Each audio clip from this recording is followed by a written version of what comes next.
Good morning, everyone. Thank you for being here. If you can all move to the tables and start to take your seats, we're going to get started in just a couple of minutes.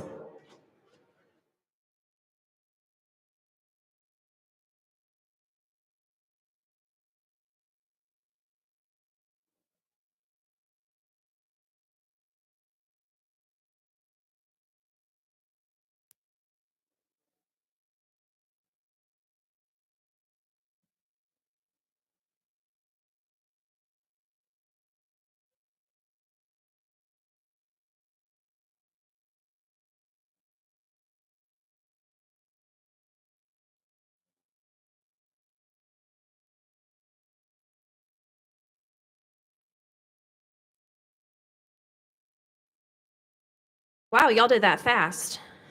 Thank you. Good morning and Happy New Year. On behalf of the Greenville ENC Alliance and the CRISP Small Business Resource Center at ECU, we are so excited to have you join us this morning for the Greenville Pitt County Small Business Town Hall. My name is Maria Satira, and I'm the Director of Marketing and Communications for the Greenville ENC Alliance. I will serve as the event MC of sorts today, which I'm very excited to do because this is a topic that I'm personally passionate about, as my husband and I are small business owners as well.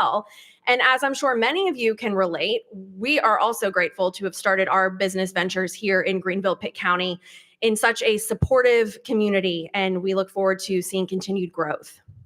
There are more than 125 small business owners joining us here today from federal, state, and local representatives, as well as small business support organizations. And we are discussing a variety of small business resources that are available in our area. The speakers are impactful, action-oriented, and they truly want to see your businesses succeed. Before we begin, just a few housekeeping notes. Please enjoy a light refreshment or breakfast, as well as an assortment of beverages throughout the program. We do ask during the panel that you hold all questions until the end of the discussions, and if there is time, the moderator will facilitate some Q&A. At 10:30, we invite you to visit resource tables, which are in the back of the room, which include a variety of services, offerings, and information from some of our local partners that are committed to helping small businesses succeed in Greenville, Pitt County. And be sure to stop by the Greenville ENC Alliance table as well to enter to win one of 5 incredible raffle items. Each of those prizes are valued at about $1,000 to help support your businesses. So be sure to check out those offerings, and we will pull the winner right around 10:50, 10:55. You do need to be present to win, though, so please make sure that you stay until that point and just drop your ticket in the basket of your choice before then. At this time, I would like to introduce Josh Lewis, President and CEO of the Greenville ENC Alliance, who will provide an economic overview for Greenville, Pitt County, which includes the impact made by small businesses in our community.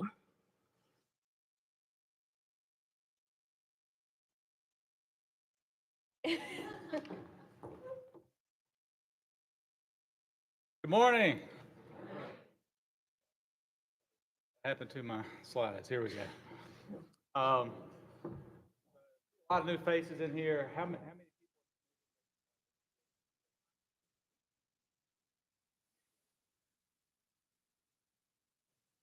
I'm not talking loud enough. Do I need to stand here?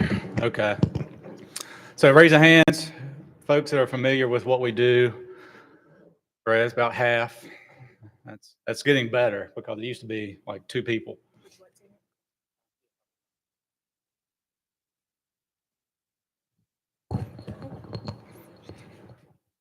Can you hear me now? Yes. Great.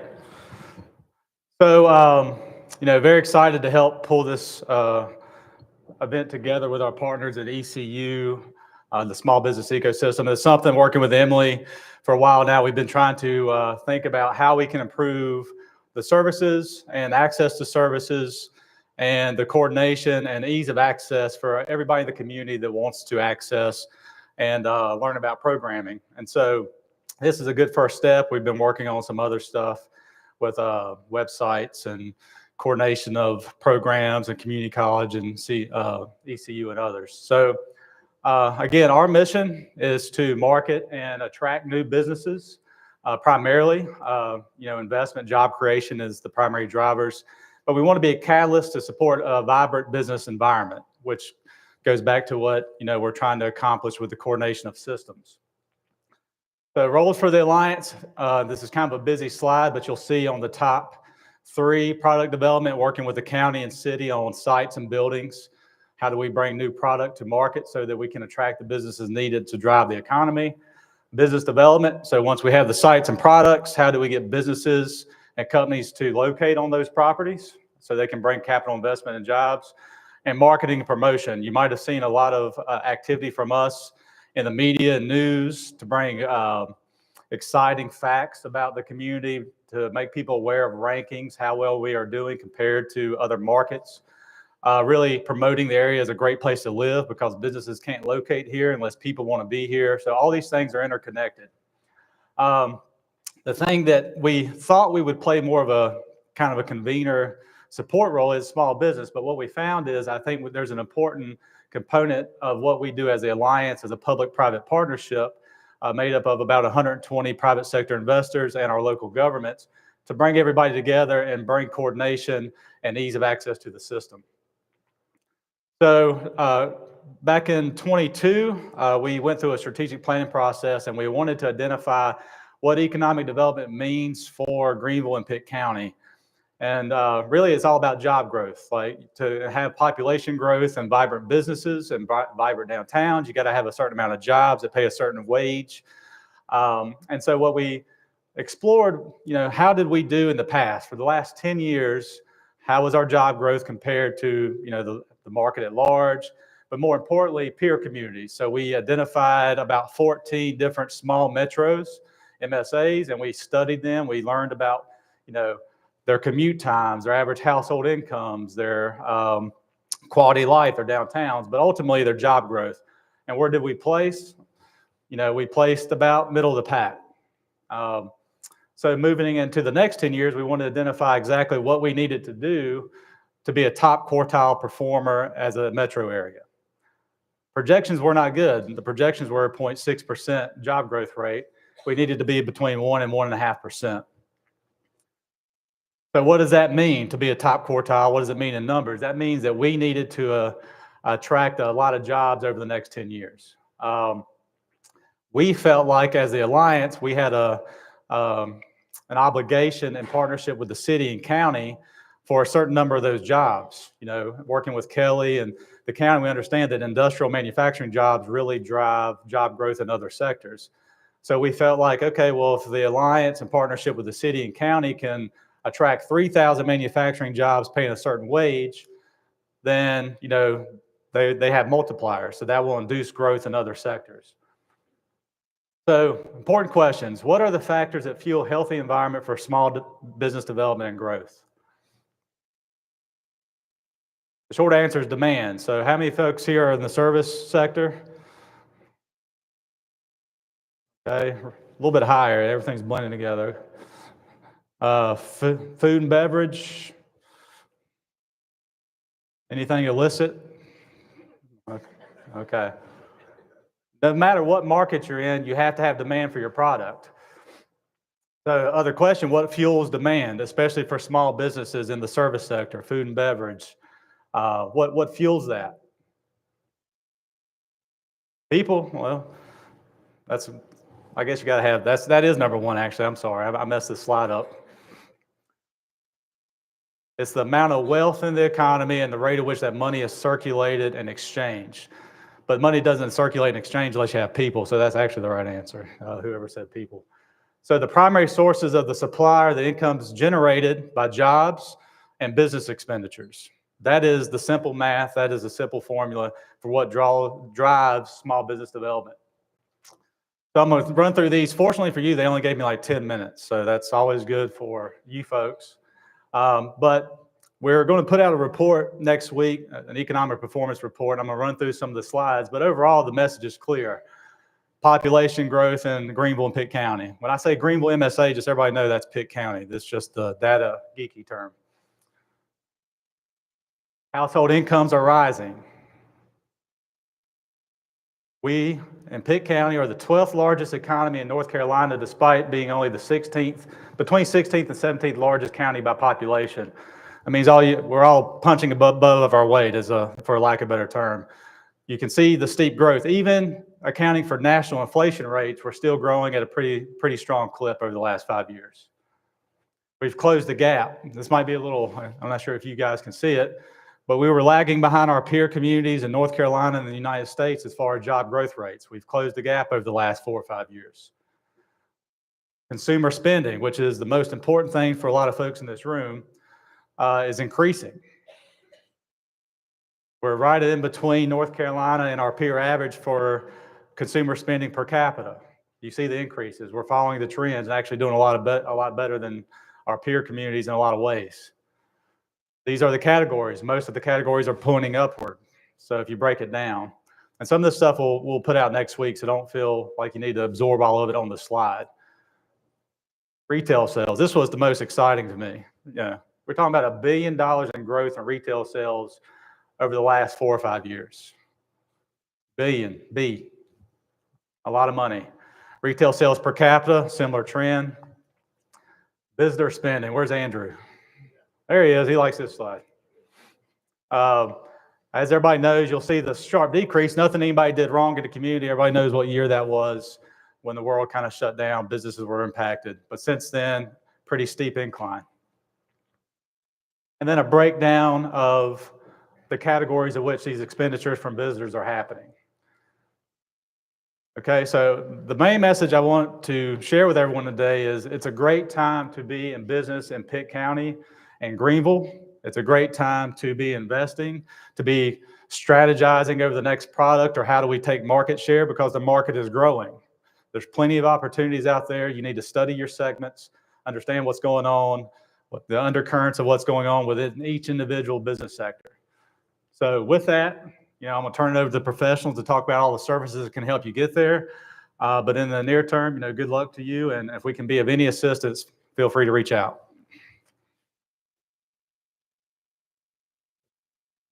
You want that? No. Okay. Yeah.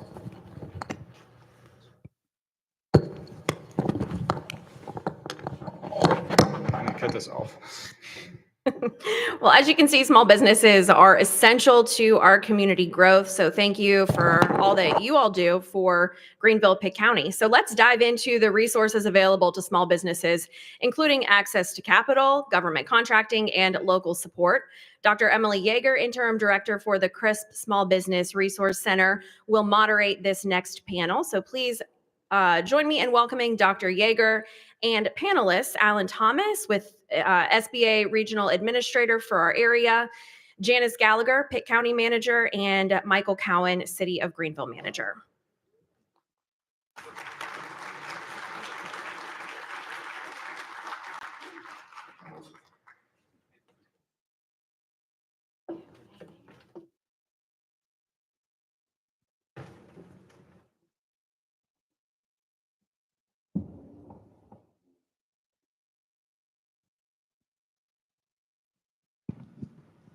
We're not going to sing, I promise. Nobody's going to sing up here. I don't know about that Maybe now. Bianca may sing. Where's Bianca? Yeah. Good morning. Morning. Thank y'all so much for being here.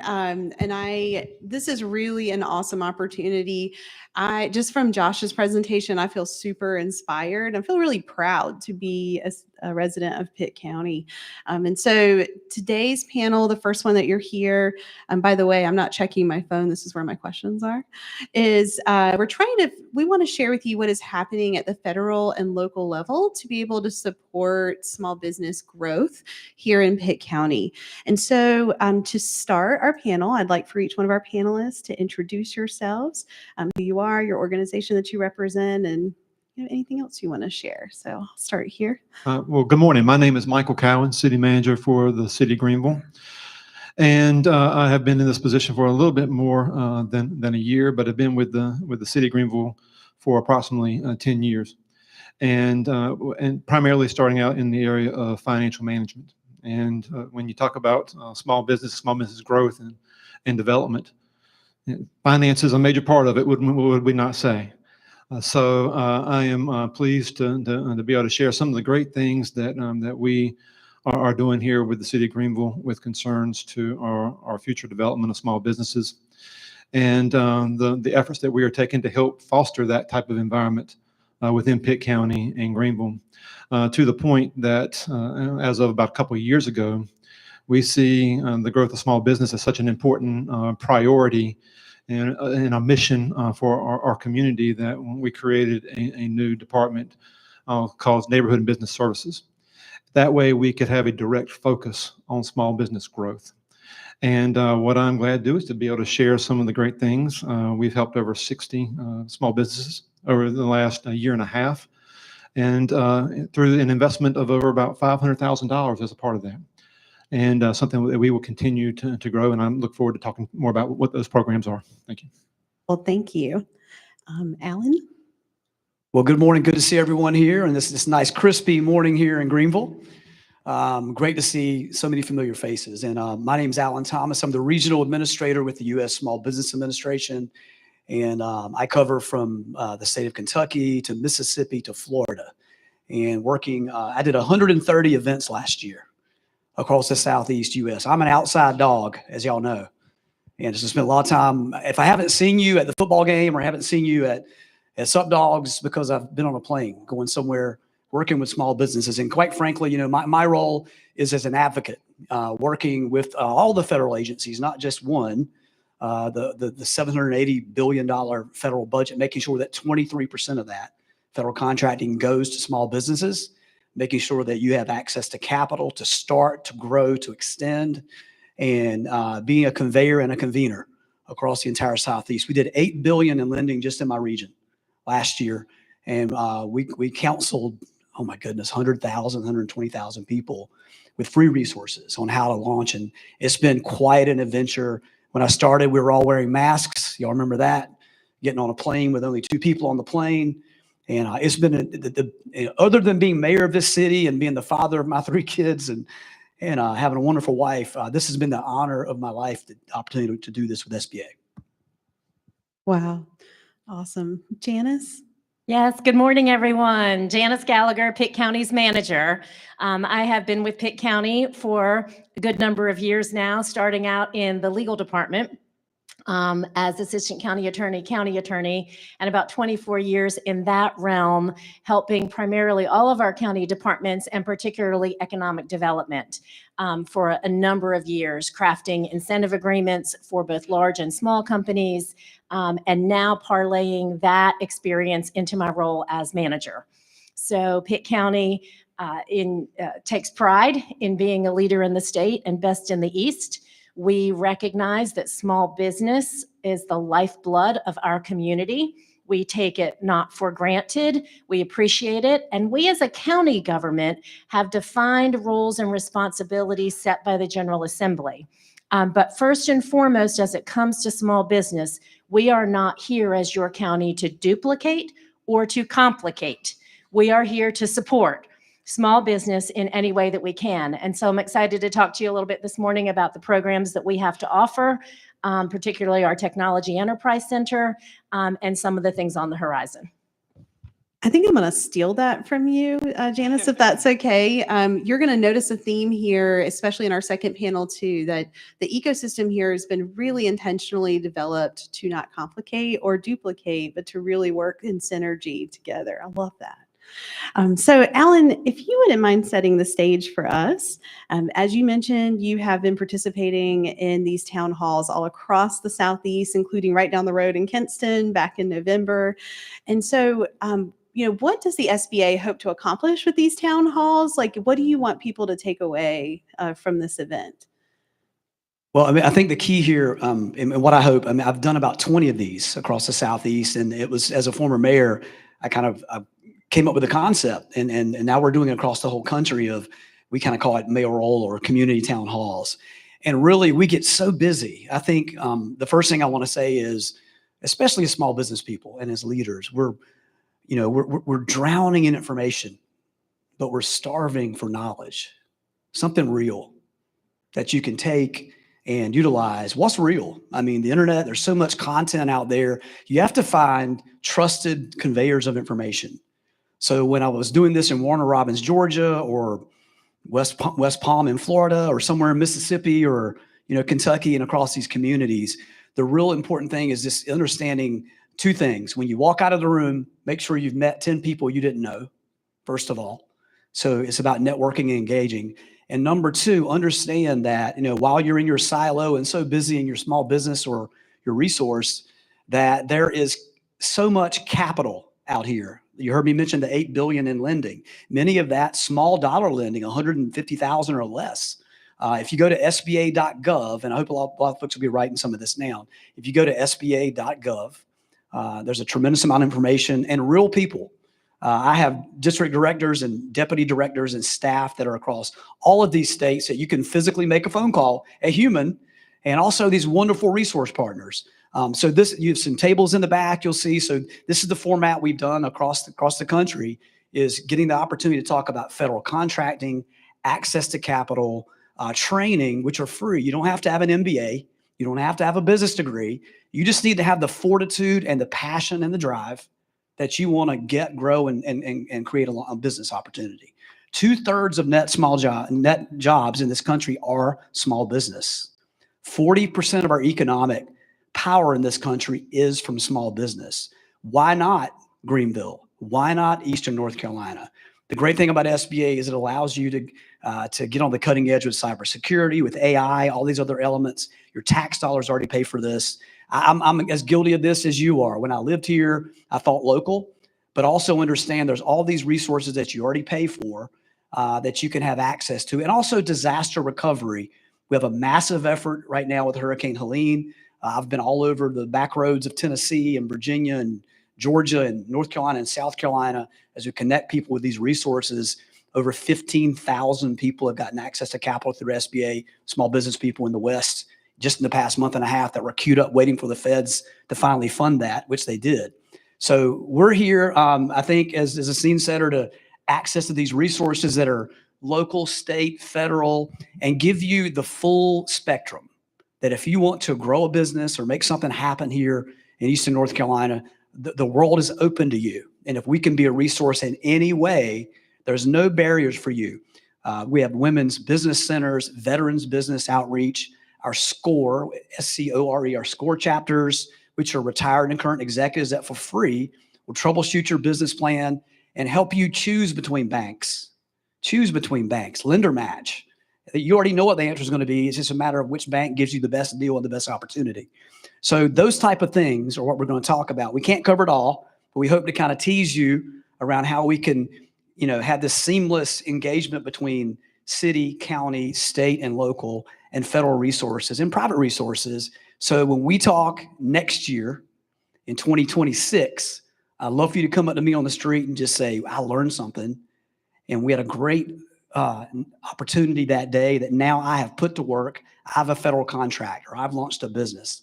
So that's the big thing. And we have a phenomenal panel, and also great speakers that are people that show you where the rubber meets the road. They've gotten this funding. They've gotten these federal contracts. They've gotten these opportunities. But so rather than have this done in Georgia and Florida and these other states which are crushing it, I want Eastern North Carolina to have the opportunity. That's why we did it in Kinston. That's why we're doing it here. And as long as they'll have me, I'm going to keep pushing it. Awesome. So SBA.gov, you've got notepads on your table, or you can put it in your phone if you're taking notes. Please check And it Eric out. Nas, Meridian, raise your hand, Eric Nas. She is the deputy director for SBA for the state of North Carolina. She's out of Charlotte. We also have Tosh. Hey, Tosh, how you doing? She's in Raleigh. So she's your best friend. If you're Eastern North Carolina, to sit with you and hold your hand and talk about, and you don't have to have anything fancy. Just be ready to launch a business. Awesome. How many people in here have a women-owned business? So there's the Women Business Center that can serve you. How many people are veterans that own a business? There's a Veterans Business Center and other opportunities here, vendors, resource tables that can absolutely help you. I also love the advice to network with at least 10 new people before you leave. How many people have met one new person since you've been here?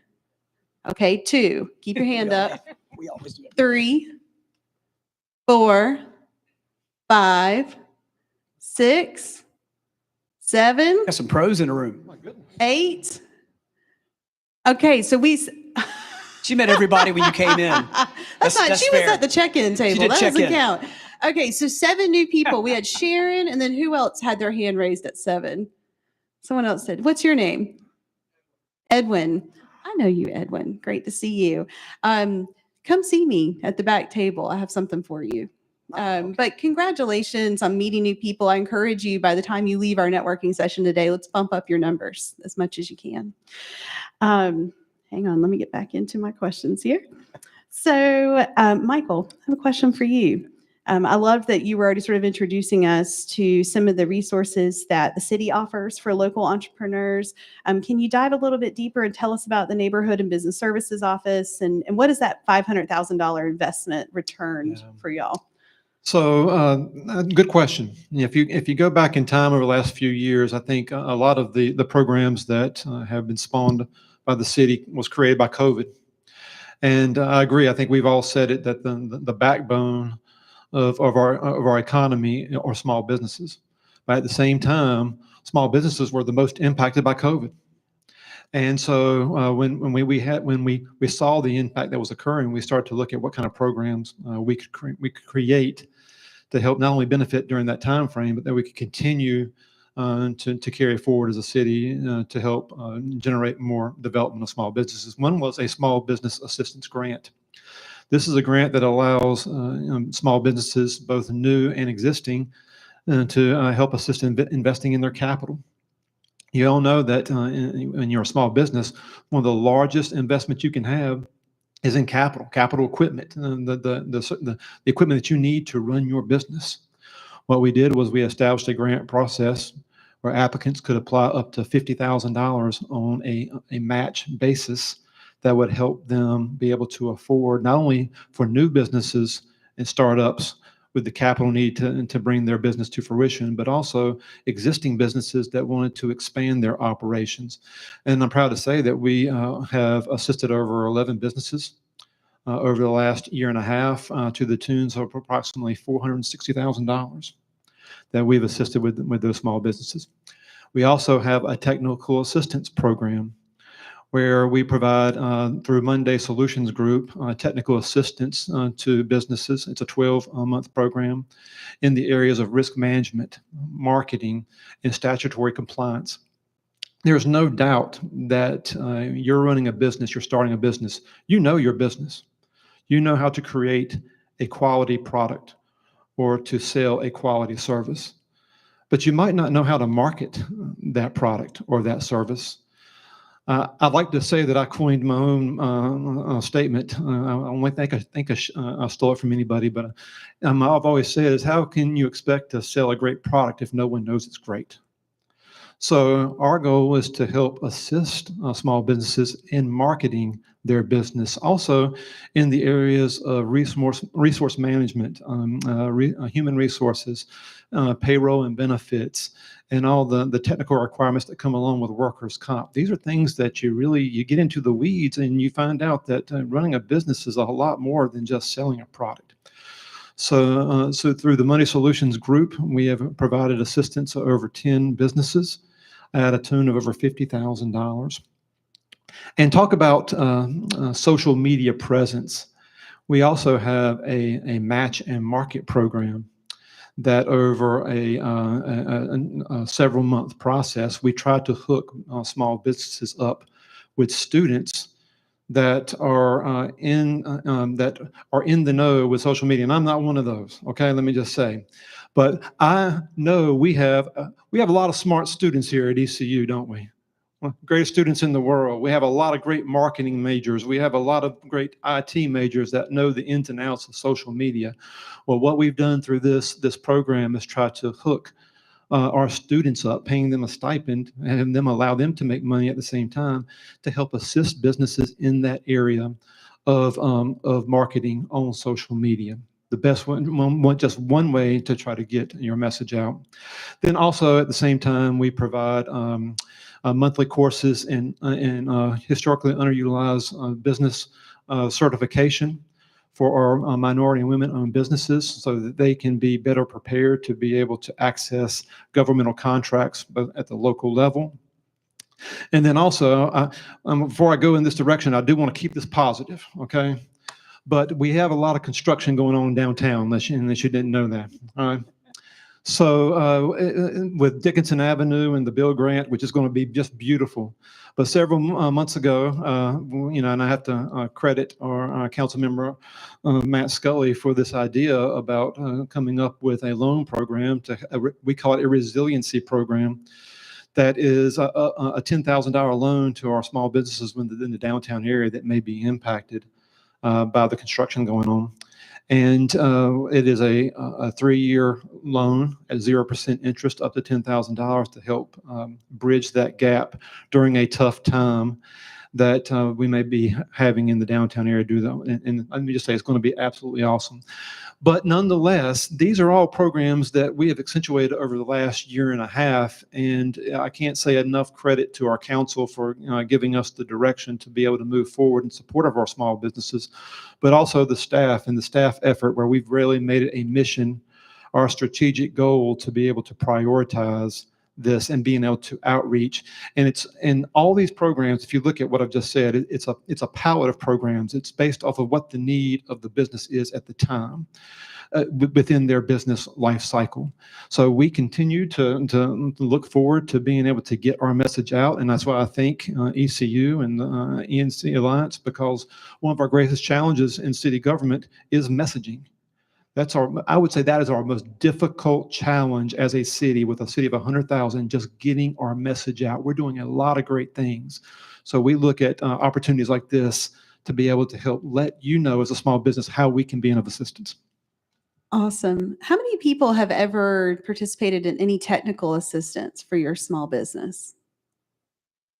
Raise your hand if you're not sure what technical assistance is. I'm gonna tell y'all, when I first started into this arena years ago, I had no idea what in the world technical assistance was. When you hear those words, oftentimes that's free support for your business.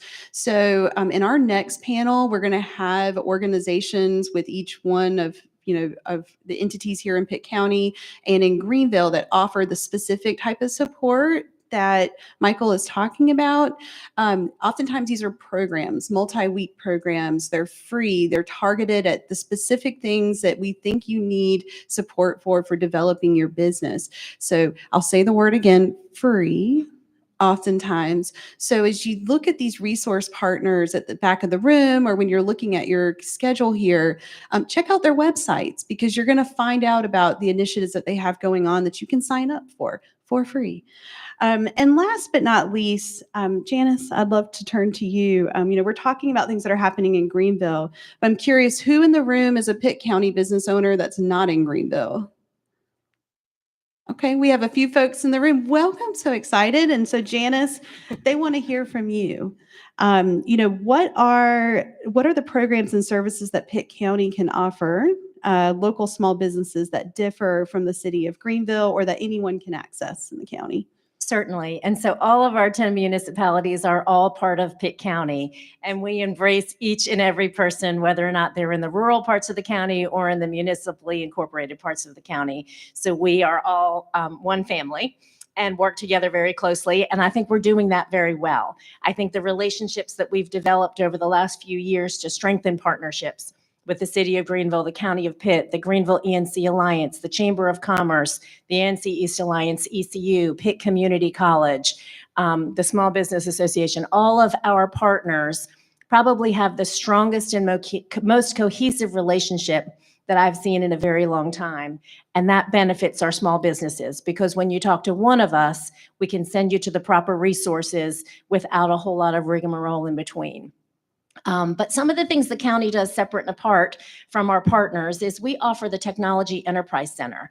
That was a building that was upfit in the late 90s with funds from the federal, state, and local county government dollars to create an incubator space for small business. And since its inception, we've had, I'll make sure I not tell you wrong, in our 30-year history, we've had 45 different companies occupy space within there. And what we offer is competitively priced, smaller area space with shared conference space and limited services available with a building manager to assist entrepreneurs and startup companies who don't have that large initial capital to get going. And so some of our graduates who've graduated from our incubator into larger spaces are companies like Lunacy, Game Theory Group, Simple and Sentimental, Janus Development Group. And as we continue to grow out of the Technology Enterprise Center, that's how we measure our success. We currently have 8 tenants and 45 employees at the Technology Enterprise Center. And our largest tenant right now is Extant, and they're occupying about 15,000 square feet, and they are now employing up to 25 people in that space until they graduate onto something larger. So know that that's there. And stay tuned for further conversation. You see a lot of growth and development in Pitt County, and one of the projects you may have heard about is a partnership with ECU is Intersect East. And Intersect East is when you come over that beautiful 10th Street connector bridge into Greenville and you look to your right, there will be some future development there. And the county and the city and Greenville Utilities and ECU and Pitt Community College have all been working together to determine whether or not that space is most appropriate and what that would look like for an incubator with more advanced technological services closer to the university, and what the next step of our 30-year-old incubator could look like. So stay tuned for more information about that. Briefly, some of the things we offer small businesses, I think you can't shake a stick at our tax rate, right? Pitt County's tax rate went down 12 cents this last year. And so we're trying not to make your government involvement burdensome in any way. We have incentive packages for both small and large businesses. So we hear about the big announcements and the large companies that come, but those large companies often spur and fuel a demand for smaller businesses, and sort of that almost halo effect to get that momentum going. And so as we work to recruit large businesses, we hope that helps our small businesses. And we also incentivize projects, no matter how large or small, right? So we've incentivized projects that have had 2 or 3 employees and $1 million in investment, much larger and somewhat smaller. But if there is interstate competition, if there is capital investment that results in tax base, and if you are adding employees to our community, then you need to be talking to Kelly Andrews and the Greenville ENC Alliance together to talk about what those incentives may look like for you at any level. They're not reserved just for the big ones. And then the last thing I just want to comment on is Pitt County stays focused on its core mission. So our vision is to be a leader in the state, best in the East, and we have a mission to enhance the health, safety, and well-being of the people in our community. By doing that, we want to make Pitt County the place that every small business wants to be. We do that by adequately funding K-12 education, by providing the facilities at Pitt Community College, like a new $17 million welding building that the county is footing the bill for 100% because we saw that need for employers in our community. Things like having fair elections with integrity so that we don't have any negativity that comes from your elected officials in that process. And then most importantly for county government, or not most importantly, but as importantly, is our commitment to help bring the most vulnerable in our community through social services and through public health.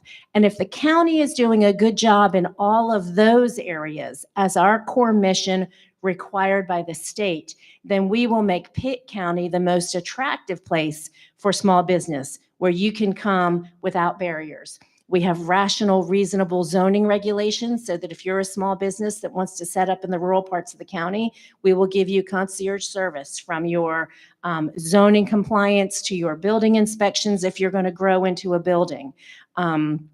And things like that. So we are here to support in absolutely any way that we can as your county government, and as a willing and caring partner. And if you leave here with one thought from Pitt County government, know that we sincerely care about your success, and that we are here to work with our partners and work with you to make this the greatest community you could ever have for your small business. I hope y'all felt that big hug from Janice from up here on the stage. And some things I just really took away from that, Janice, is one, if you are nascent, meaning if you're starting out, there's incubator space for you here in Pitt County. If you've never even thought about what incubator space is, it's literally like a physical space that you can go to and grow your business. If you need to have meetings with people one-on-one, if you just need a space that's quiet so you can work and grow your business, the incubator space might be for you. And then as you're growing, if you need physical space, there's incentives, tax breaks, also assistance that you can receive from Pitt County Economic Development. So I think we're going to probably wrap up because we have another panel that we have to get to, but we have time for 2 questions. So, and then of course, please come and approach our panelists during the networking event. Because remember, trying to get y'all to bump up to 10 new people each. So questions from the audience. One here. Yes. And we have a microphone coming to you, I think. Yes. So this question is for Alan. You talk about SBA's programs and resources. I know that there is a Thrive program with the SBA. Can you talk a little bit about that? And given that you're trying to populate us here in the East with the new cohort, is it possible to get a spot here in Eastern North Carolina for that? I love that. And actually, I was thinking about that as they were speaking. You have like Leadership Charlotte or Leadership Greenville, Pitt County, some of these programs.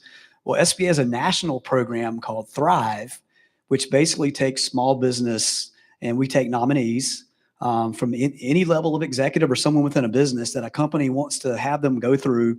How long does it last, Eric Nas? About 9 months. And Argnos would be great to speak with. We call it a Thrive cohort. So you will have a class of individuals that you will walk through a 9-month process, which is incredible, about learning about all the aspects of all these resources we're talking about, understanding that you can stack these resources, state, federal, local, private, and just learning about fundamentals of business. So it's called Thrive, THRIV. I'm so glad you brought that up. Write that down, look that one up, or get up with Argnos. But we do these cohorts, like I was with Louisville. We had one in Louisville the other day. They have a whole 9-month and then a graduation and a certification. And it really qualifies you on, it's amazing. That's the thing that really blew me away with SBA. The resources that are out there that we just get so busy in other things that we miss out. So the Thrive cohorts are a phenomenal training tool. And we've had companies that every year have sent 1, 2, 3, 4, 5 individuals across the whole country. So that's a great, great resource. And I wish I had known about it. Back in the day, I had an idea on a napkin with 2 or 3 friends. We went over to see Marty Hackney. Y'all know Marty? Remember Marty? Worked at the Willis building. And she helped us get that from a napkin to a business plan. Me and 3 other ECU graduates, we started a business in my extra bedroom and ended up being in Charlotte. And we launched that from one client, Blue Ridge Bone and Joint, we had a software company. We ended up in 160 medical facilities in 36 states. Because we walked in with an idea and we were willing to reach out to resources like this. And we had a successful exit in 2018, sold the whole company. So I'm not only up here talking about SBA. I'm an evangelist for this because I've lived it.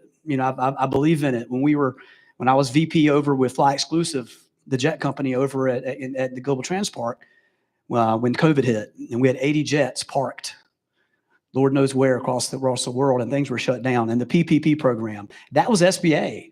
That was Argnos and this team that helped over 35 million businesses get to the other side. We're still working through some of that, but understand you have resiliency and resources. Don't get caught inside this funnel. Understand, like Thrive and all these great programs. Make the phone call, reach out, get your idea on a napkin. It'll change your life. Thank you. Any other questions? We have time for one more.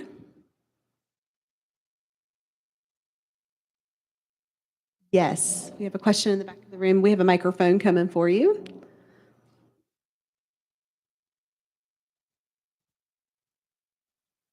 I'm Sharon Justice with Justice Leadership, and I do a lot of training and development for business leaders. So where in Pitt County is available space to host training events? Where should I look that's not a hotel? Great question. I'm going to leave that to Janice and Michael to answer. Sure. We have a use of county facilities policy that allows individuals to reserve space within county buildings when it's available, so long it's for a public purpose, which community-wide business training would be. So we have auditoriums at the Agricultural Center, we have a Commissioner's Auditorium, and we have 2 projects pending now that are community center gymnasiums, one north of the river and one south of the river, one at the Government Office Complex and one at the Alice Keene District Park. Both of those, construction is expected to be complete in March and April, and they'll have larger meeting rooms as well that can be reserved for events and functions such as that. So we would welcome the opportunity to provide that space and partner at no cost to the community. Can I ask just a follow-up real quick? So Janice, if a business owner wanted to charge for the service they're offering, though, is that still okay to reserve those spaces? We'd have to run that through the clerk. It depends on the initial function and the public purpose aspect of it. So we'd Okay. work through that on a case-by-case basis, but I wouldn't say it's a stopper. Okay, sounds good. And I would echo that. We have several community centers across our city that we would love to talk to you about hosting events, and we schedule those through our Recreation and Parks Department. So you can contact the main office of Recreation and Parks to discuss with them any scheduling and the locations that would be available to you to host those type of events. Well, thank you so much. I learned so much from each one of you, and I'm really leaving this panel inspired, excited. I hope y'all took some notes, right? SBA.gov.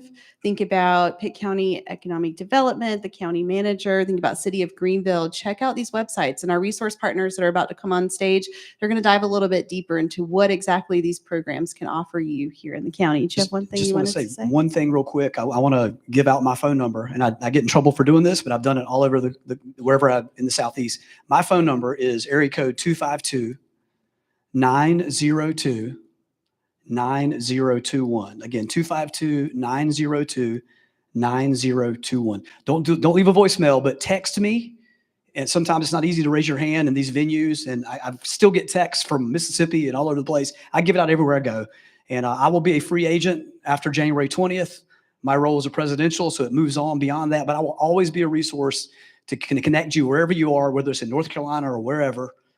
With these resources. And at the end of the day, I'm Greenville, I'm Eastern North Carolina. This is my community. I want to see it thrive. Thank you. Wonderful. All right. Thank you so much. If we can have a round of applause for our panelists, just thank you so much for being here.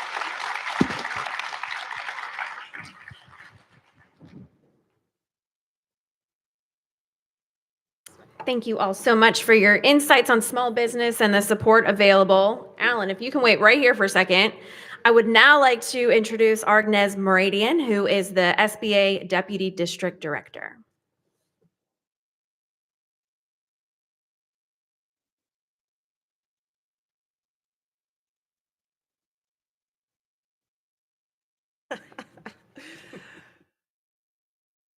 Thank you. As Maria said, I'm Argnez Ari. I'm the Deputy Director of the SBA here in North Carolina. I've been working with Alan since December of 2021.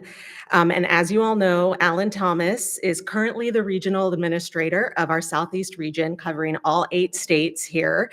And as Alan just mentioned, his last day with us is coming soon.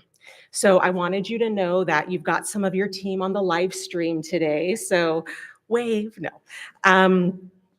And they wanted to participate to recognize you and tell you how we feel about your leadership over the last several years. Almost from day one, Alan earned a much-deserved reputation within the agency of being a strong voice in the Southeast. He was a tireless leader, and I mean tireless, often working around the clock to get resources to small businesses and to the district offices that serve them. He was always advocating for more information, more human resources, more technical resources to our small businesses in the field that enabled us to do our jobs. And it is with your support that we were able to amplify the mission with SBA over these last several years. We've been able to provide one-on-one interactions, technical tools and training opportunities to over 111,000 entrepreneurs just in 2024 alone here in the Southeast, making us one of the more active centers of small business growth here in the US. Having been a business owner himself, as well as someone who has driven companies and cities, like the one we're standing in today, forward, Alan understood the task at hand. This meant many nights away from his home in Greenville to travel across the region to get the mission of SBA out to people just like all of us in the audience today. And so thank you, Alan, as well as to the Thomas family, which is here today as well, for making the sacrifice, letting your father and your husband travel and roam across the region to get SBA's mission out there to small businesses. There were a number of initiatives Alan spearheaded and led for local small businesses. One notable one that I can mention is the national MOU that he actually established with another former local mayor, Chris Ray. Some of you may be familiar with him. That formalized and deepened SBA's relationship with entrepreneurs that are part of the members of the National Panhellenic Council, the D9, the 9 Black fraternities and sororities. He also has a passion for youth entrepreneurship, and through his relationship with DECA, which is an international youth leadership organizations, SBA connected business resources and outreach to dozens of future young leaders and entrepreneurs here in North Carolina and beyond. When it comes to regular programs during your tenure, lending to Black, Hispanic, and women-owned businesses increased an average of 136%. So that's pretty impressive. And like I said, in FY24 alone, thousands of entrepreneurs were counseled through our small business resource networks, SBTDCs, VBOX, Women's Business Centers, SCORE. So thank you, Alan, for your tireless work day in and day out to connect small businesses with the SBA. Your team wanted you to have a memento and a recognition to share how we feel about your leadership role for the last few years. So let me just read from this plaque here. It's called The Tip of the Spear.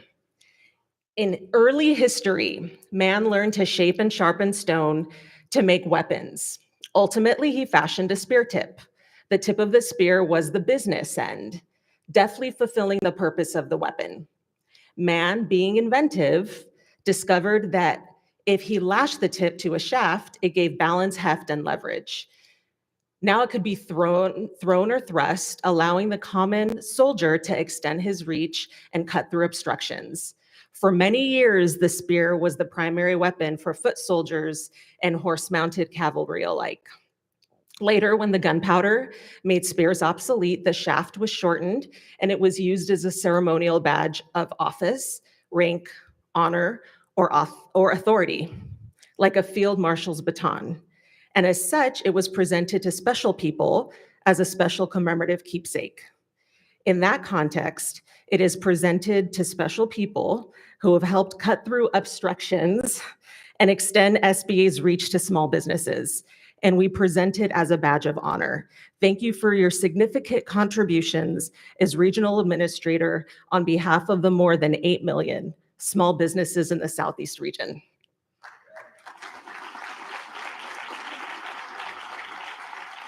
This is the tip of the spear here.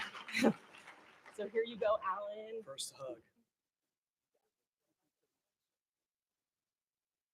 You will be sorely missed. Here you go, Alan. And is his family? Do you want to bring them to the stage, or do you want to step down? Let the show go on. Let the show Would you go like on. to I say a appreciate couple it. words? Well, super quick. Just thank you. I mean, as I said, it's been an honor of a lifetime to be able to work with so many entrepreneurs and incredible folks, Ari, and so many that that made such a difference across the community. It really comes down to people. I always would say this when I would go speak to groups. It's not about a file number. It's about a family. It's about who's in that, their experience and a shared experience, to be able to help people to move forward and grow and thrive. The one thing that I really learned going to all these small towns and wherever, Kentucky, Mississippi, is just how special Eastern North Carolina and Greenville and Pitt County really is, and all the similarities. And hopefully we've all done some good things to move it forward. And yeah, I did keep busy. And some people asked if I ever sleep. But it's because I knew, the clock is always ticking. You never know when it's going to wrap up. So you need to do the best you can while you can with what you have. So thank you, Ari. I love you guys. Appreciate it. Thank you. Thank you, Alan.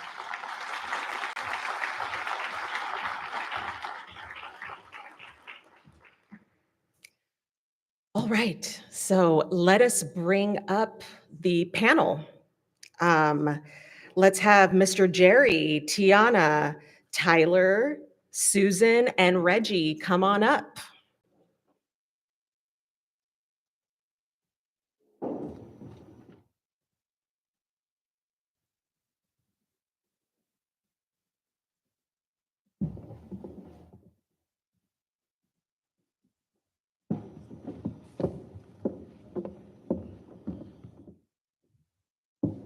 Enough, I think.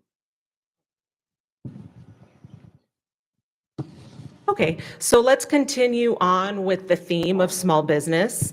Let's learn from a different group of experts about small business loan programs, business counseling, local business growth initiatives, local contracting resources.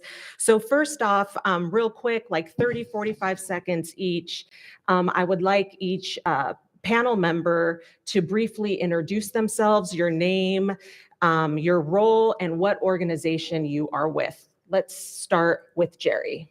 Hi, I'm Jerry Townsend. I am the Business Service Director for Rivers East Workforce Development Board. And I cover 5 counties, Pitt, Beaufort, Martin, Bertie, Hereford County. My name is Tiana Berryman. I serve as the Director of Neighborhood and Business Services for the City of Greenville. I'm Susan Bucci. I'm the owner of Painted Peacock and Prince and Clay. My name is Tyra Lumley. I'm a business launch specialist with the Small Business Technology Development Center. Been with ECU for about 5 years. And I'm Reggie Jones. I am the Business Solutions Director with Carolina Small Business Development Fund. We're CDFI here in North Carolina, statewide lender and provider of technical assistance. Okay, well, thank you very much. So I know that most of us are usually interested in, where's the money, right? So let me just kind of jump right into it here. Reggie knows I'm about to call on him. So Reggie, you're with Carolina Small Business Development Fund. So Carolina Small Business is a CDFI. Correct. Can you tell us a little bit about what is a CDFI and how does it differ from a formal commercial institution? Well, CDFI stands for Community Development Financial Institution. We're a nonprofit agency, and we provide access to capital and technical assistance. Now, the difference between us and a traditional bank is that, we're actually here to support the banks. We partner a lot with a lot of the larger banking institutions and a lot of the local banks here in this area. But we want to help businesses who are not going to be able to qualify for traditional funding. And what makes us different is there's innovation in the loan programs and the product offerings that we have. We are what you would call a SBLC, that's a small business lending company, which allows us to partner with the SBA to administer funds through the 7A loan program. So when Administrator Thomas talked about the $8 billion that's out there in capital, we're able to work with the SBA to provide access to capital to businesses who may not have some of the things that a traditional bank would want you to have, such as collateral that equals the loan amount, or if you have some credit challenges that you've been able to overcome. So we are an SBLC, and one thing that we're also doing is that we're working in partnership with other organizations to provide a small loan program, a micro loan program of loans anywhere from $5,000 to $50,000. Those funds are going to be specifically earmarked for Eastern North Carolina. So to be able to be nimble and provide programs and loan offerings that meet the need of the community, I think that is a big factor that makes us a bit different. And the last thing that I'll mention is the policy and research. I said that we're a lender, but we're really an economic development organization. And what I mean by that is that we're always trying to track our impact. We want to be able to not only disperse these funds and get them out in the community, but we also want to create sustainable businesses. It's one thing to get money out the door, but it's another thing to have a business that is in the community, contributing to the community, that's creating jobs. So in terms of tracking our impact and sharing that information, that data with elected officials that can help make decisions that influence small businesses, we definitely participate in that as well. Okay, thank you. Tyler, so you are with the Small Business and Technology Development Center, which is a resource partner that provides technical assistance to small businesses. What are some of the common pitfalls, would you say, small businesses face when trying to scale? And how can resources provided by your organization help avoid them? Great question. Right now, I would say working in a vacuum, many businesses fail to gather the necessary information to scale, whether enter new market, adding facilities or ramping up marketing.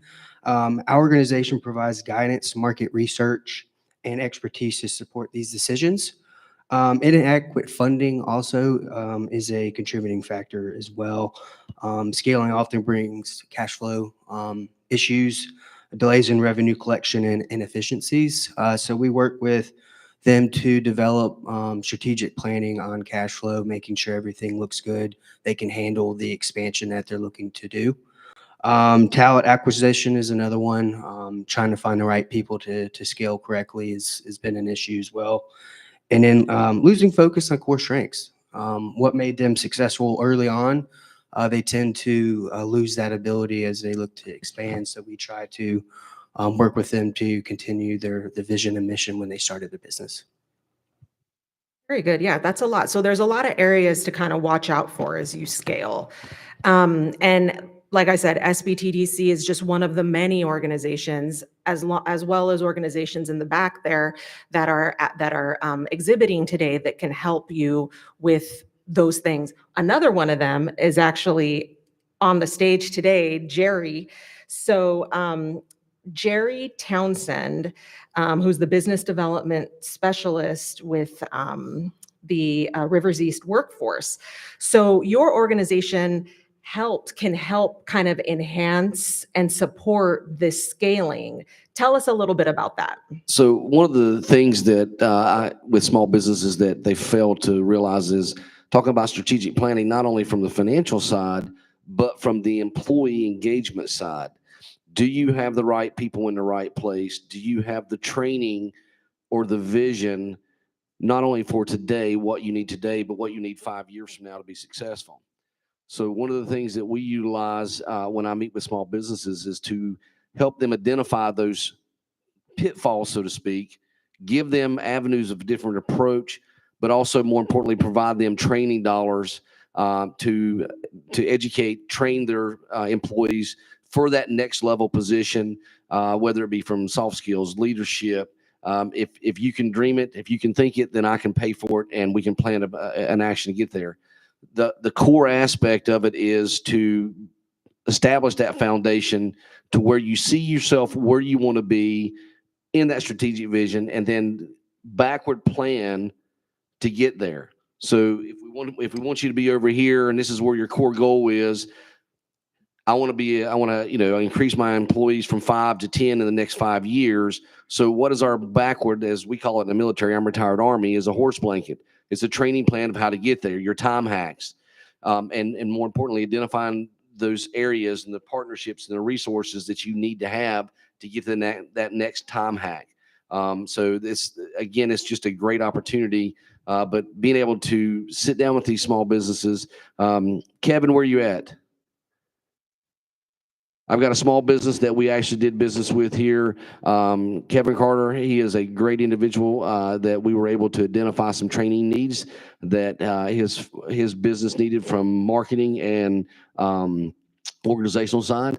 And we were able to get them hooked up with Pitt Community College and actually pay for that training grant to get them their training, but also build his small business plan to where they can literally see where they want to be 5 years from now and everything they need to do to get there. Thank you. And not every city or county or region has a Rivers East Workforce Development Board. So I do want to kind of further explore that in a little bit here. So Tiana, question for you. So you're the director of the Neighborhood and Business Services at the City of Greenville, which is a fairly new organization. So what's something you would want the public to know, or small businesses or entrepreneurs to know about how your organization can help them? Well, first, I'd want them to know that we exist. So, Neighborhood and Business Services is a new department within the City of Greenville's organizational structure. We've been around for a little over a year now, going on a year and a half, I guess. And we have a space carved out to support small businesses. So our business development division is here with resources to help new businesses who are wanting to launch out there, or if you have an existing business wanting to expand. Michael did a phenomenal job showcasing some of the programs that we've offered over the past year and a half. We've been very busy, really just trying to figure out what the needs are and addressing them quickly. And I'd say that the city's done a remarkable job responding quickly to needs as they've been made, as we've been made aware of them. So we've got a dedicated staff to support small businesses, and they are open to hearing your feedback and legitimately responding with creation of programs to meet the needs. So I think that's important for our community to know that we exist, we're in position, and we're eager to receive feedback so that we can make sure that those resources are available. Thank you, Tiana. Susan. Hello. So Susan is our sole small business on the panel. So I'd like to get your perspective, Susan, as far as, doing work here in the local area. What resources, what was a challenge? What was maybe one singular challenge among many, I'm sure, that you can point to that you faced as you were, building your business? And what sorts of resources would you say were some of the most helpful in sort of helping you overcome those barriers? Yeah, you're right. There are a lot of challenges because as a small business owner, you have to really be the jack of all trades. And so you're literally doing everything from trying to sell this product that you're so excited and proud of, all the way down to I was changing a toilet seat yesterday. And so you're literally trying to do it all. And so one of the greatest challenges is to find a lot of the confidence you need to make the right decisions in these areas where you're familiar, but not necessarily an expert. And so I mean, when I look around here, what I see is a bunch of pieces of scaffolding that have helped me grow my business and scale it to where we now have a nationwide component. And so right here to my right, we've got this SBTDC. They've been a huge resource in helping me ensure that I'm getting the right information and finding those experts that I need to take my business to the next level. I received the Small Business Assistance Grant that helped me financially get to the next level. And so the Chamber of Commerce back there, they have that Small Business Leadership Institute that I was a participant in 2018 that helped really open my eyes to everything available in Greenville. And so there is just so much to know and do when you're owning a small business, that these resources, every single booth in here has helped me in some way to get the information I need and move forward and scale the business. And we have great future growth ahead of us. Very good. Thank you. So we're finding a common theme here with small business resources. So if you don't know them is kind of the point here. Tyler, question for you, and if anybody else would like to answer this as well, Reggie or anybody else, are there any emerging industries or well-established industries or sectors here in this area that present particularly promising opportunities for small businesses? So in terms of demand, what are some industries that you have found?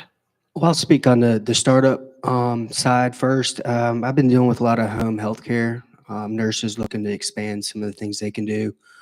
Food truck-based businesses, home baking businesses, you name it. A lot of medical transport businesses. So a lot of healthcare, food-based. Seems to be a little bit easier to get into, but there's a lot of regulation there. On the bigger side, healthcare education for larger businesses. Manufacturing, we have a large base here that typically is attracting those. So there's opportunities exist for business supporting healthcare and things like that for manufacturing. Agribusiness, East North Carolina is a rich agricultural heritage area. Farm to table ventures that we are seeing locally and across Eastern North Carolina. Childcare seems to be really big. We're a growing community. Early education too. Daycare centers are a dime a dozen. So we're trying to work with and create an expert in that field here in North Carolina that can help assist childcare folks to start a business. And in tourism and hospitality, there's a lot of different things going on with that. So there's a wide range, really, is what I'm hearing. Yes. Yeah. How about you, Reggie, in terms of your kind of the demand for loans in certain industries and those that you have found to be very successful? Tyler mentioned quite a few industries. We are always in support of Main Street business. Before there were discussions about businesses, larger companies that are trying to move into community. Well, those employees that move into the community, they need somewhere to eat, right? They need somewhere to entertain their families. They need childcare. So we're finding that in emerging communities, there's still a need for Main Street businesses, and we're seeing success in those sectors. We're also trying to focus more on trade.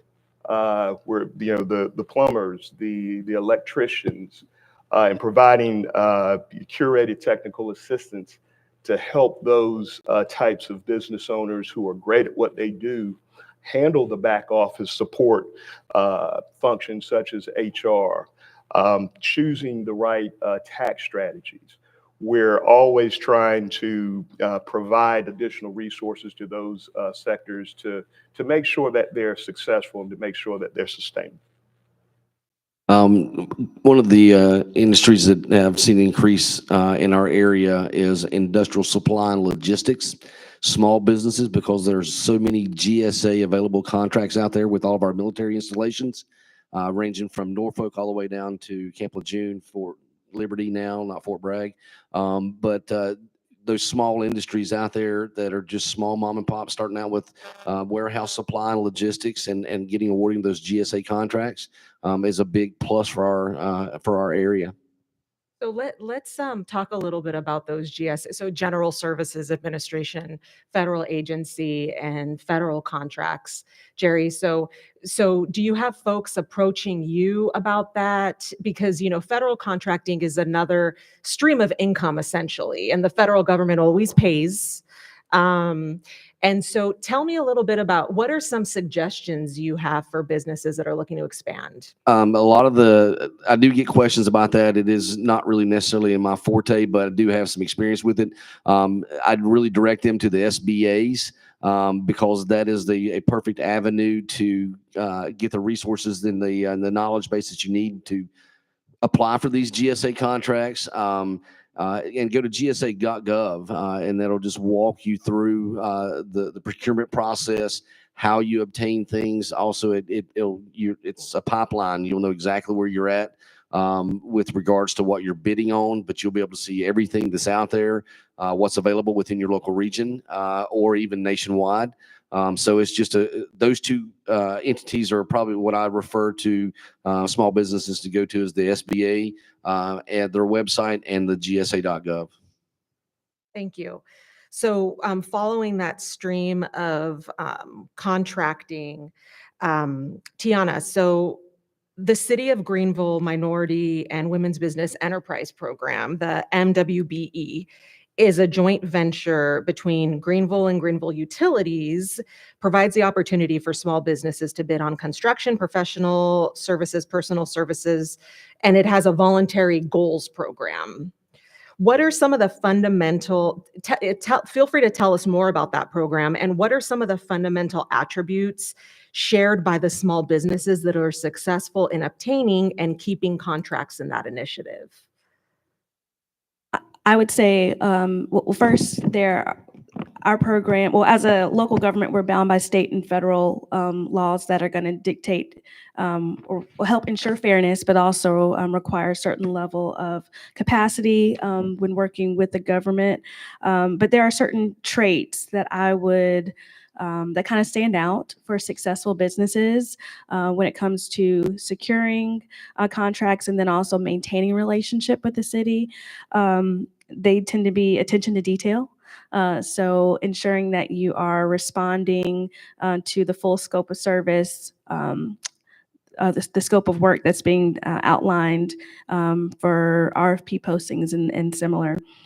Staying in the know, being aware of what opportunities are coming down the pipeline. And so connecting with our business development division, we've got an arm, a component there that focuses on support for MWBEs. So connecting with them to ensure that you are on the list to essentially receive alerts when we have opportunities. They're reliable and consistent. So that looks like delivering high quality work on time and within budget. And then also having strong communication. So there's we do have a dedicated staff, as I mentioned earlier, and I would recommend anyone who's interested in our minority and women business program to connect with our staff to start building the awareness and capacity. And we've got resources to help you overcome any concerns, any insecurities. A lot of it is just uncertainty. How do I go about this? And we've got a staff that's ready to provide that support. And I've got a couple more websites to small business to look at. sam.gov is a great way to access part of the SBA. It's the dynamic small business search database that Small Business Administration operates and runs. But that'll give you an idea of what contracts are out there, part of the processes. Then you can also go to gsa.gov, which will cover all the schedules for entry, applications, things of that nature. And then subnet.sba under the small business. That subnet is for all the contractors for small business to utilize. It's a great tool and resource to see what's out there as well. And yeah, those are it. Thank you.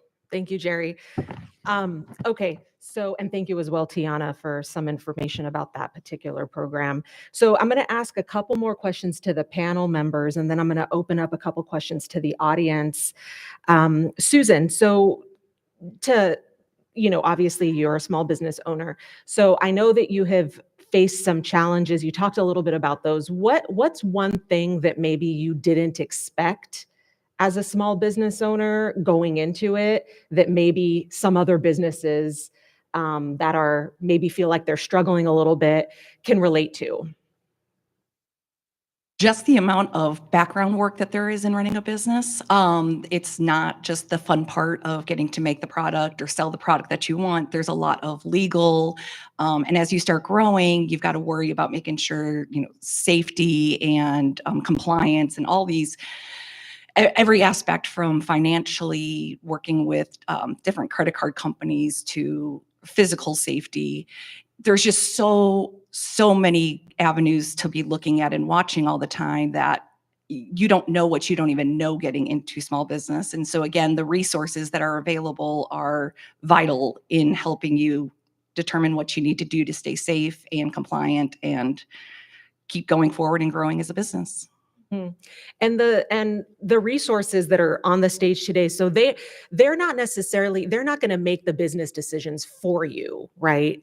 But they're here to kind of help you figure out what you don't know, because many of us, we don't know what we don't know, right? And that's a pretty dangerous place to be as a business owner. You don't want to waste a lot of money making mistakes, learning things that you could have maybe already known. So something else to keep in mind. Again, my small business advisor over at the SBTDC, Rachel, I just keep calling her my little connection fairy because she just has the right people all the time, or she will just find the right people anytime I need anything.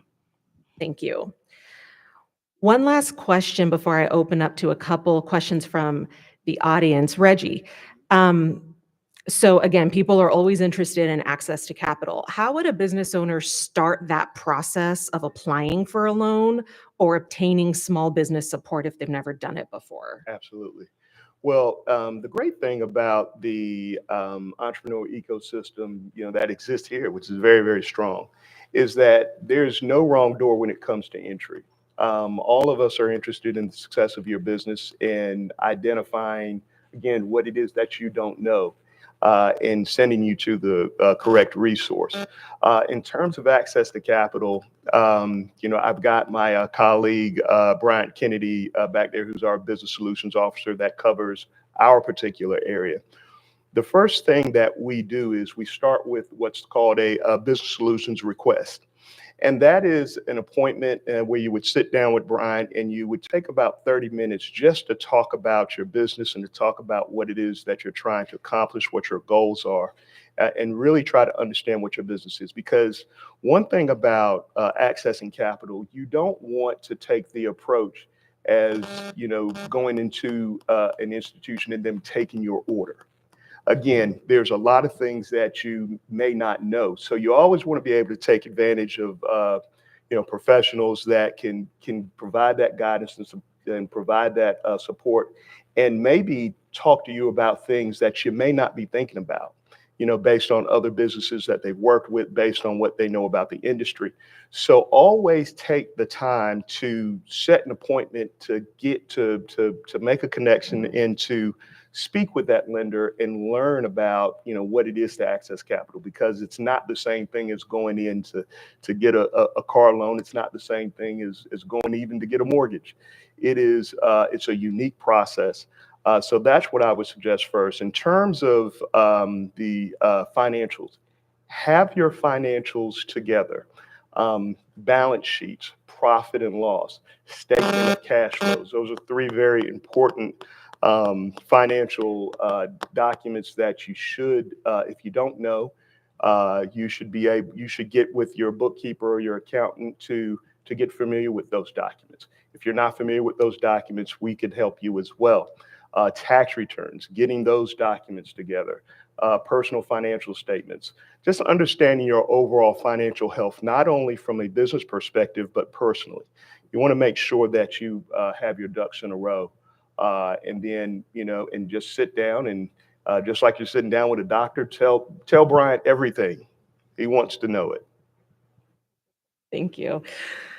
Okay, so real quick, a good website address or a Google search term to find you all. www.carolinasmallbusiness.org. Okay. Tyler. sbtdc.org. Okay. Paintedpeacock.com. GreenvilleNC.gov. riverseastworkforcedevelopmentboard.com. Okay, thank you very much. Now, are there any questions from the audience? Yes, sir.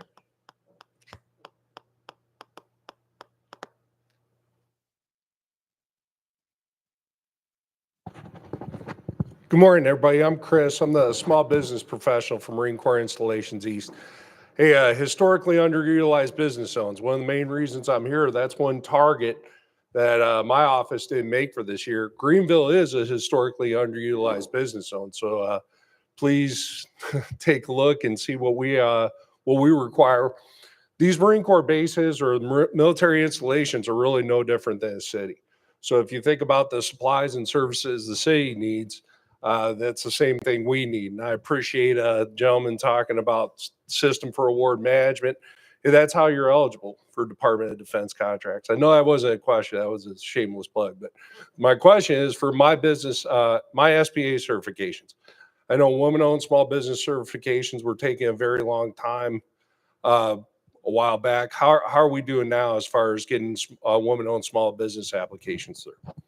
So thanks for that question, Chris. So what Chris is referring to is there was a new platform launched. It was actually launched maybe a month ago that combines all the federal certifications into one application. Previously, there was an application for the women-owned small business certification, hub zone certification, 8A certification.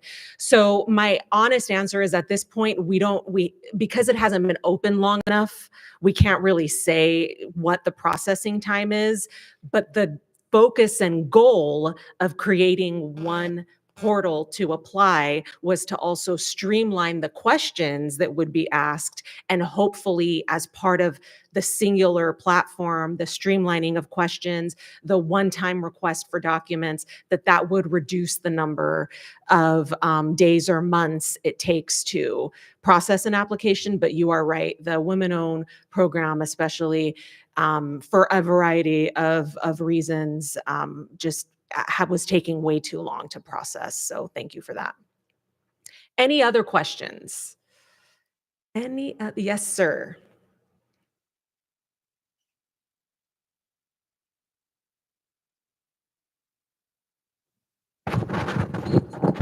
So I think anybody that's, been working in small business development understands that in most cases you're not making money. You're funding it yourself. And so even though you may have a growing small business, most of us during the early stage are going to be reporting losses or, break even at best. So I'd appreciate if you could talk a little bit of how you guys in the funding sector look at that and what advice you have to small businesses about how they present that type of trajectory. I'll be glad Reggie, to if you take don't that. mind. Yeah, sure. And that's interesting. Carolina Small Business Development Fund, we do work with startups. So we work with businesses that, that have a business plan, that have projected revenues, right? And we can make loan decisions based on projected revenues. Now, when you have a business that, is operating at a loss, one of the things that you have to understand is that you have to be able to prove that you can afford to repay the debt, right? So, part of why it's important to meet with, businesses, to meet with, somebody like Bryant and have a discussion is to understand what is the reason that, you're losing money. Is it capital investments that you're making into your business that are coming through as expenses when they should be capitalized? What are the reasons that we're showing the losses? So we'll be willing to dig in and try to understand that. Another aspect of that's interesting is that, some of the technology companies that are making investments, in research and development where they're investing, but they may not be making money. So they're burning cash from that aspect. I think it's very, very important that from the inception, you work with a financial professional that can help you paint the picture that those are investments. They're not operational losses. right? They're investments into your business. And, it's showing as investment, it's showing as equity that's put into your business as opposed to losses that are showing on your balance sheet. So sitting down and helping somebody kind of unpack that and try to uncover what the reasons are for those losses, I think that's going to be a very important aspect of your success in accessing capital.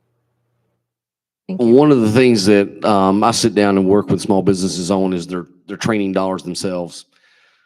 A lot of them don't have the ability to put money into capital growth because they're trying to fund training and hiring and retaining the right employees.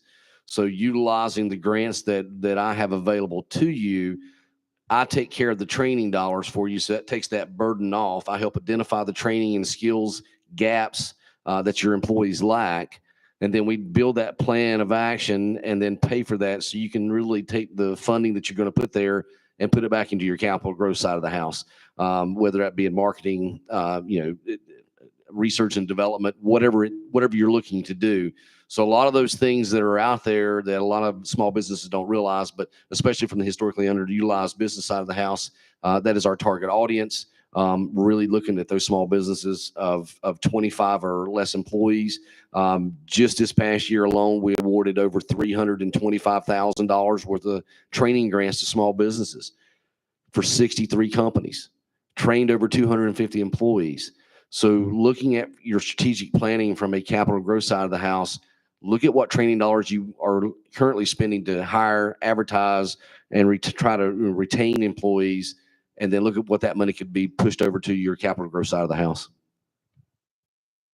We don't fund money, but we do financial analysis of small businesses, mid-sized businesses, and we have access to highly aggressive industry reports, and we can benchmark your cash flow against other industry standards. So if you're spending X, Y, and Z and this and that, then we can figure out, hey, you're way over budget on this line item, and we need to figure out what's going on with it.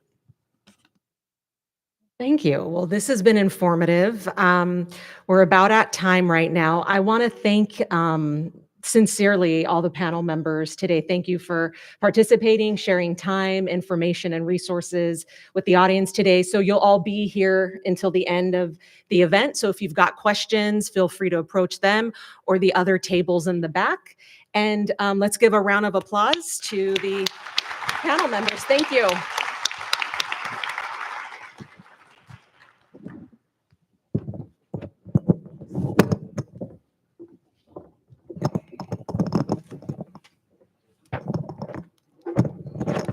All right. Thank you to our panelists for sharing such great information and success stories, and also some of their expertise and offerings to the community. And it leads really well into our resource panel time. So please visit the resource tables in the back of the room. If we can advance the next slide, we have a list of the resource panels we'll get to. And then just so you know, the U.S. Small Business Administration, the Greenville ENC Alliance, CRISP Small Business Resource Center at ECU, SBTDC at ECU, Greenville Pitt County Chamber of Commerce, Small Business Center at Pitt Community College, the City of Greenville, MWBE, Rivers East Workforce Development Board, EDPNC Small Business Advisors, NC Main Street and Rural Planning, and the Carolina Small Business Development Fund. Just another plug, please enter the Greenville ENC Alliance's sponsored raffle. We will be pulling the winners in about I'll say 15 minutes. And you do need to be present to win, just to kind of give you an idea of some of the prizes. I promise these are really, really good opportunities for your business. 1 year membership at the Influx Business Hub, which is a co-working space, $1,000 worth of advertising from Interbanks Media on select radio stations, a 1 year builder level membership to the Greenville Pitt County Chamber of Commerce, filming, production, and editing of a 30-second promotional video, as well as 2 social media reels with 1413 visuals, and a company logo design and branding sheet from Red Shark Digital. So please stop by the Alliances table and you can enter to win one of those great prizes. So I will check back in about 15 minutes and we'll wrap everything up, but please enjoy the time to network and visit the resource tables.